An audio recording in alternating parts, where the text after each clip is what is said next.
welcome back. Today we're going to discuss the Note 8 versus the Note 9, and if you should upgrade from the Note 8 to the Note 9. I think this is a question many are going to be having, this summer here going into the fall season, and this is a really tricky question here, but for some it might be easier than others, for some it might not. Let's begin by talking about the key things that matter when it comes to the spec changes here, and there's a few because the Note 8 was already a pretty well spec'd out phone, but every year the Note seems to push the boundaries a little bit more. So when we are discussing the spec changes, we do have a 6.3 inch going to a 6.4 inch display here for the Note 9. It's a little bit shorter, but a little bit wider. So it's got more of that, squared off Note feeling that you're used to on older phones like the Note 5, I would say. This one was more skinny and sleek and tall in the Note 8.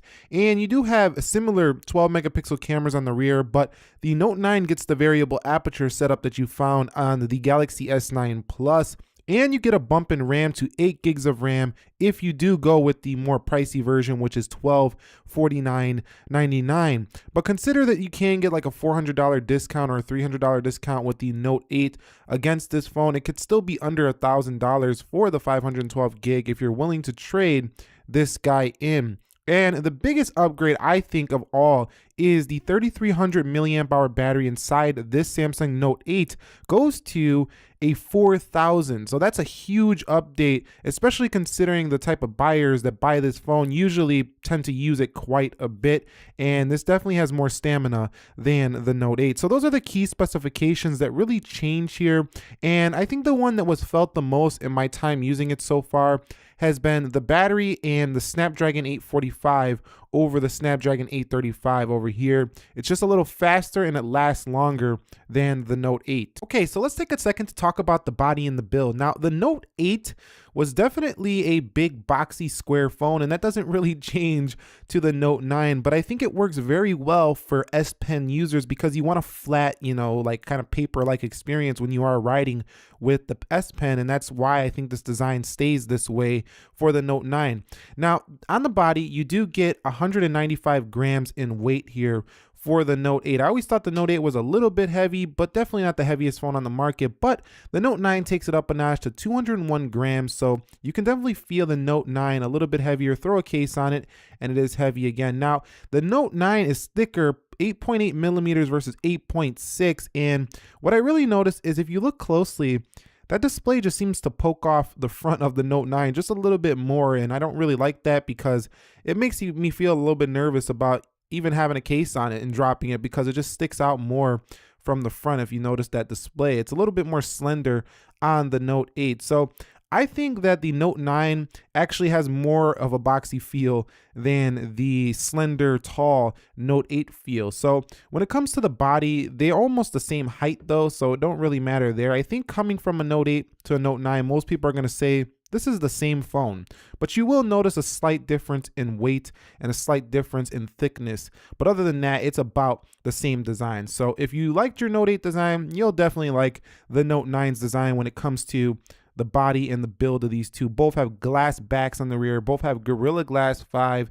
The oleophobic coating has worn off my Note 8 after about a year, but definitely similar design, similar body, similar weight. Not going to be a big difference here. I wouldn't make this a decision of upgrading or not. Design is very close to similar, except for the fact that we have that fingerprint coming down a little bit here on the bottom. Also, the Note 9 does bring chamfered edges on the corners. I think it makes it a little grippier than the Note 8. But other than that, no big deal. Okay, so let's talk about display, because this one right here is something we all like to see improvements in anytime we buy another $1,000 smartphone. And this area is not a big improvement for the Note 9. The Note 8 had one of the best displays of last year. I think it airs a little bit more on the warmer side. I think the Note 9 is a little cooler in my experience so far. But you can tweak it to basically however you like it, and you do have all these modes. Samsung's been doing some of the best displays in the business. Super bright, it can get really high in the nits when you are outside, so you can really see this thing. If you put it in auto mode, auto brightness mode, the Note 9 or the Note 8 could be easily seen. Now, it does come with Full HD out of the box, so you do have to crank it up to 2K if you want the absolute best resolution you can get out of your Note 8, but I never had a problem. And actually, this was one of my favorite phones to ever use in terms of the display, and watching videos or reading books or anything like that has always been an enjoyable experience for the Note 8. But coming to the Note 9, the upgrade, are you really going to be upgrading that much coming to this? And not really.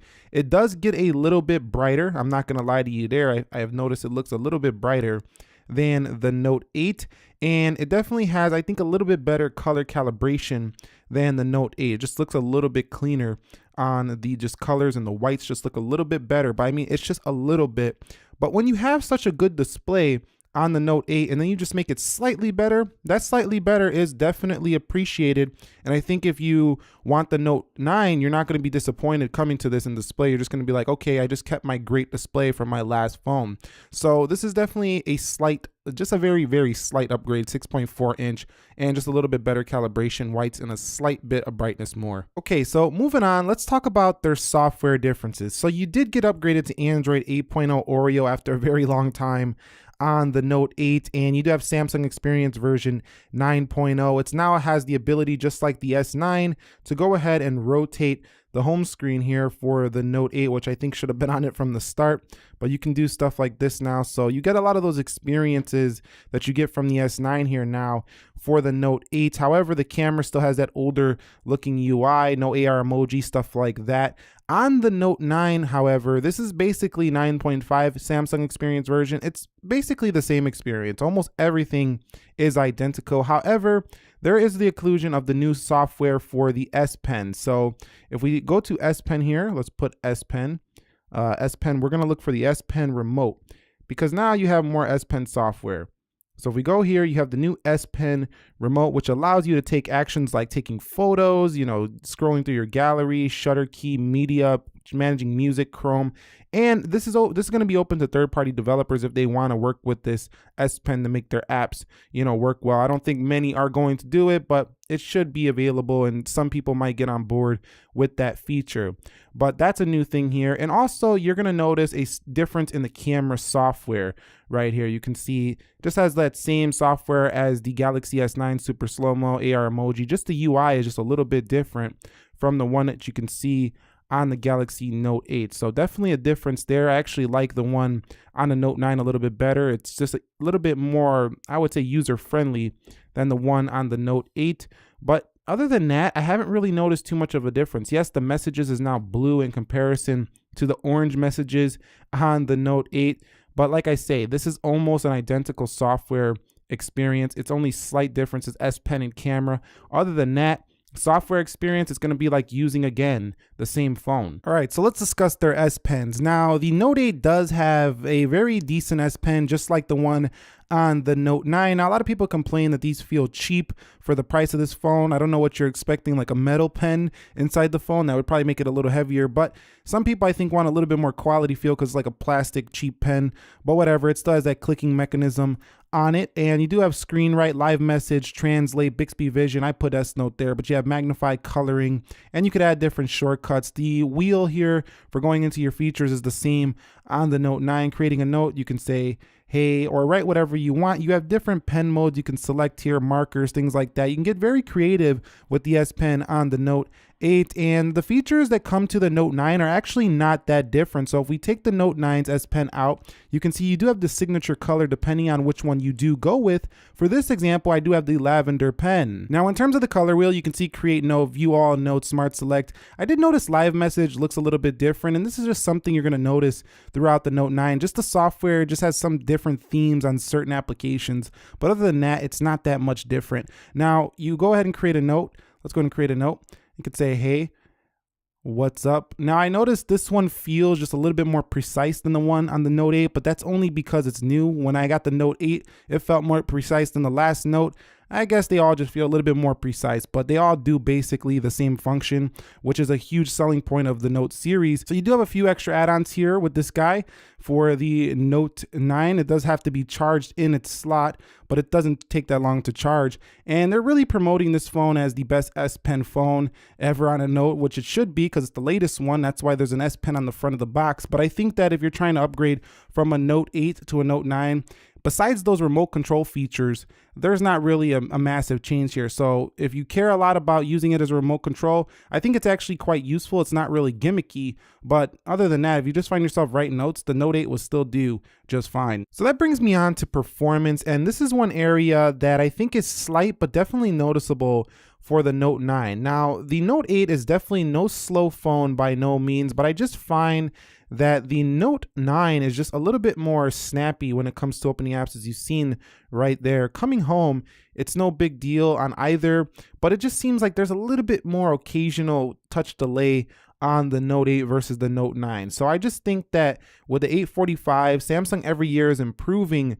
the speed of these devices, and it's definitely felt on the Note 9. So if you come from a Note 8 to the Note 9, you're going to definitely feel a little bit of a performance bump.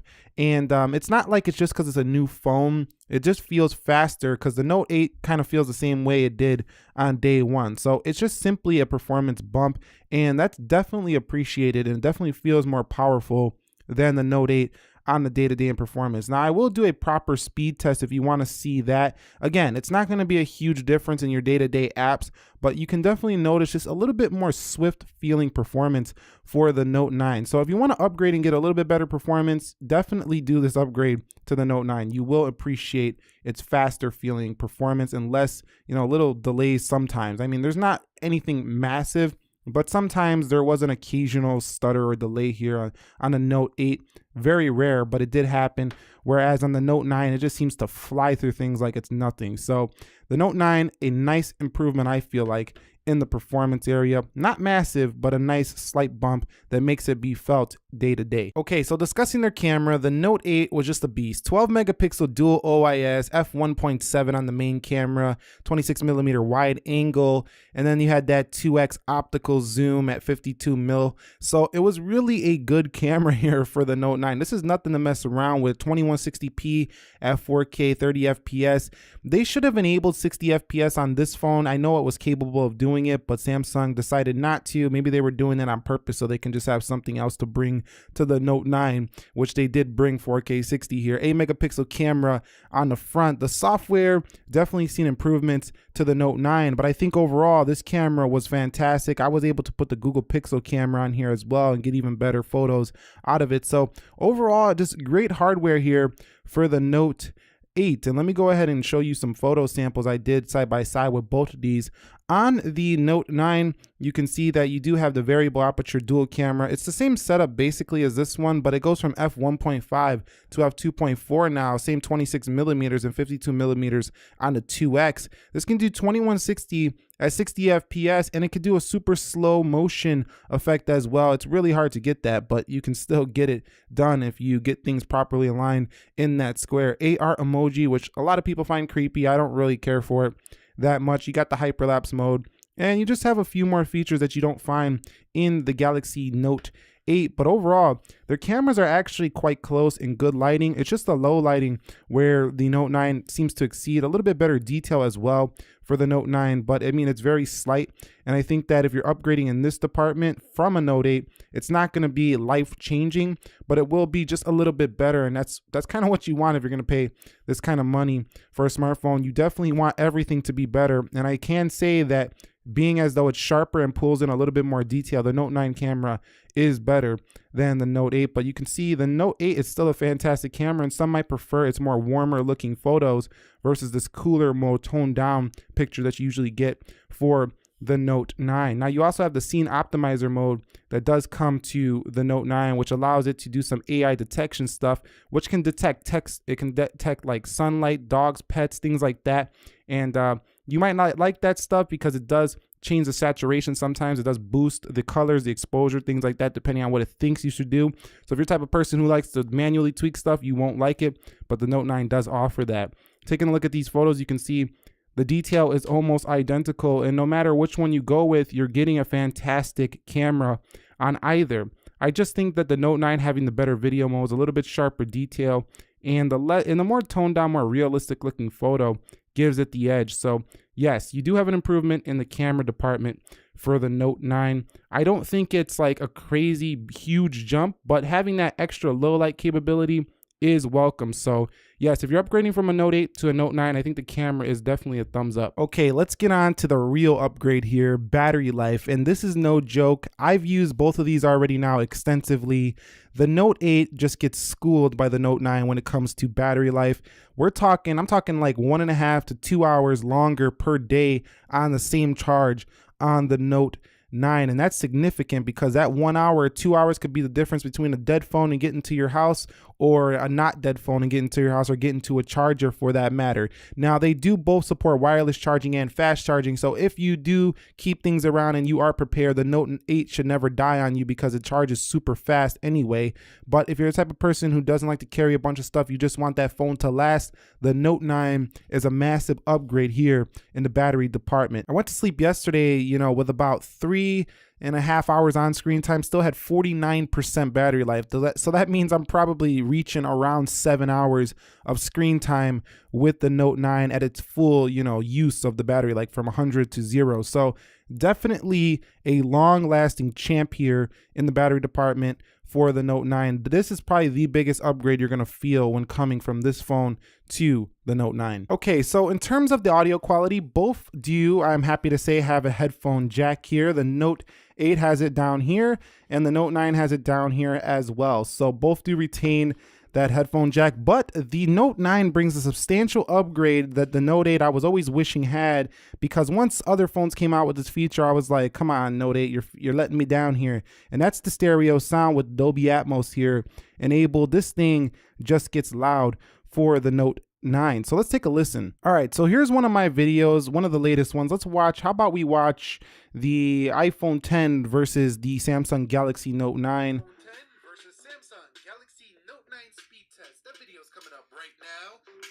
Cover this up. You can still hear it.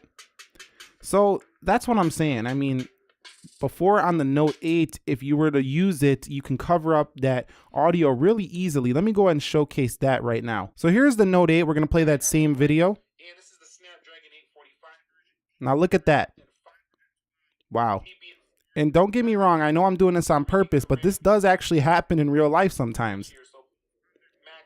So the Note 8 definitely gets a huge upgrade there. Now that louder speaker also plays an effect when you're talking to people on speakerphone calls, or just, listening to basically any music. Anything that uses those speakers does improve the experience for the Note 9. So that's a massive upgrade right there. If you cared about that at all, if you use the external speaker, get this phone, you're gonna be happy. Okay, so a couple of things that I missed here. The Note 8 actually has slimmer bezels on the side. So if you care more about, that all screen kind of feel, I think the Note 8 feels a little bit more like that. However, the Note 9 actually has slimmer bezels at the top and the bottom, it feels like, and it does have a little bit thicker right here. So if that matters to you, you might not like the Note 9. So I want you to keep that in mind. Also, one question I might have missed is, does the 6 gigs of RAM to the 8 gigs of RAM make a big difference? And the answer to that question is it depends. It depends on what you're doing. If you're really pushing this, and I don't think most people push this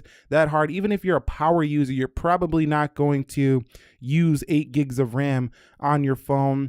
No, it doesn't really make a huge difference, but I think having it is better than not having it, because in those times when you really need that phone to perform, having that 8 gigs of RAM will keep the Note 9 just moving super fast. Whereas with the Note 8, if you're pushing it really hard, you might be using up 4 or 5 or most of that RAM on the 6 gigs. So I think 6 gigs is the minimum that Samsung phones should have to be very fast, at least a flagship Samsung phone. But the 8 gigs is definitely not something you're gonna feel in the day-to-day until you start really hammering on this phone with like a bunch of apps open. You're multitasking with 5 different tabs on this phone. I mean 5 different pop view windows, and you're just doing a whole bunch. That's where you'll see the speed just stay fast on the Note 9. Whereas on the Note 8, it definitely might feel like it takes a little bit of time to load some stuff, just a slight bit more. Call quality hasn't really changed too much on either of these, so don't expect a huge upgrade in the calling department. However, having better speakers on the Note 9 on the external makes your speakerphone calls better. So that's it. That's in detail basically these two phones in a nutshell. Should you upgrade to the Note 8 to the Note 9, and you're noticing that most of these upgrades are slight, but I think the ones that are really upgraded are huge upgrades, like to the battery, to the audio experience, and the better low light camera. These are 3 major factors in having a very complete smartphone. And a lot of people are saying this is the most complete smartphone, and I can't disagree with them there at all. This phone has basically everything you could want in one package, and I think the Note 8 let us down in the battery department, mostly on the Note 8. If it had a big battery, then I would say absolutely don't upgrade, but this battery is the game changer here, I think, for the Note 9. That's the major game changer I've noticed. I could live without that variable aperture camera because the Note 8 had a great camera. I can live without that 6.4 inch, 0.1 inch screen upgrade. I could live without this S Pen remote. That's a cool, neat feature, but I think most of the time we're just going to be jotting notes down anyway. We're going to forget that's even there, pull out a camera app and just snap a picture out of habit. So I just think that the major game changer is the battery. And if you want to upgrade, just think about, do I want a bigger battery? Do I want a slightly better low light camera? And that's about what changes here from the Note 8 to the Note 9. But that's my take on it. Let me know your thoughts down below. Did I miss anything? I'm sure I missed a bunch. You know, I'm just sharing my experiences, my personal take on these. This is subjective. So just go ahead, be nice, and just let me know some of the things I missed, some of the things you want to mention about these two. Thank you very much for watching. If you found this video helpful, entertaining, informing, enjoying, do me a favor, click that like button for me.